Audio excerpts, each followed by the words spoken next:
Do you need help with the teleprompter app settings for your first video? Let me show you how I do it, so you can get inspired or copy what I do in order to create engaging videos.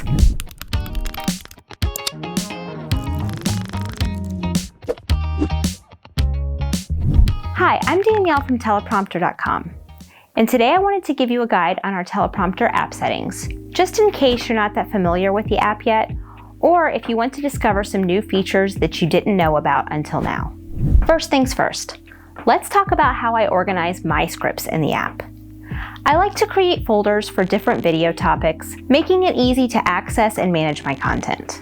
If inspiration strikes while I'm on the go, I create a new folder and jot down my ideas in a document. Later, I'll edit from my laptop or iPad for a seamless workflow. Before I hit that record button, I head straight to the settings to tailor the app to my specific requirements. As I'll be using my iPad with the teleprompter hardware for this video, I select Mirror Text Horizontally to ensure it displays correctly on the teleprompter screen. Playback settings are crucial for my teleprompter experience. I play around with the margins to ensure the text appears exactly where it's comfortable for me to read. To aid my eye alignment with the camera, I enable the Q indicator. I position it slightly below the top of the device, creating the illusion of direct eye contact with my audience. The app defaults to a font that suits my needs, but you have the freedom to choose your preferred font. Let's say a classic Times New Roman. I recommend trying out a few to find the one that ensures comfortable reading, especially if you plan on creating longer videos where smooth delivery is essential.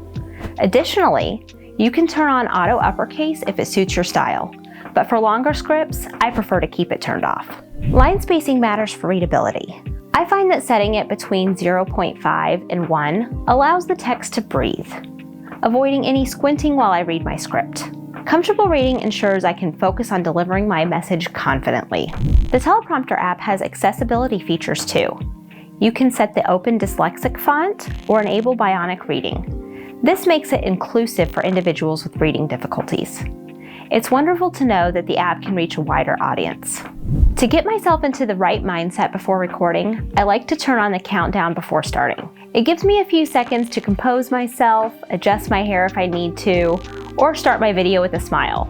This sets the tone for a great recording. When I'm recording a portrait video with my phone within the app, I always shoot in 4K. Viewers appreciate the best quality possible, so why not give them the extra visual experience? Additionally, I always enable sync scrolling and recording.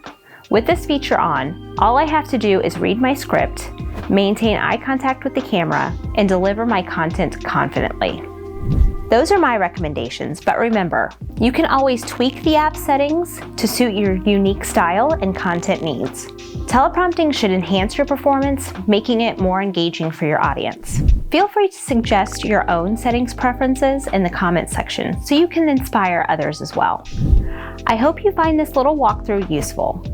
Don't forget to subscribe and hit the notification bell.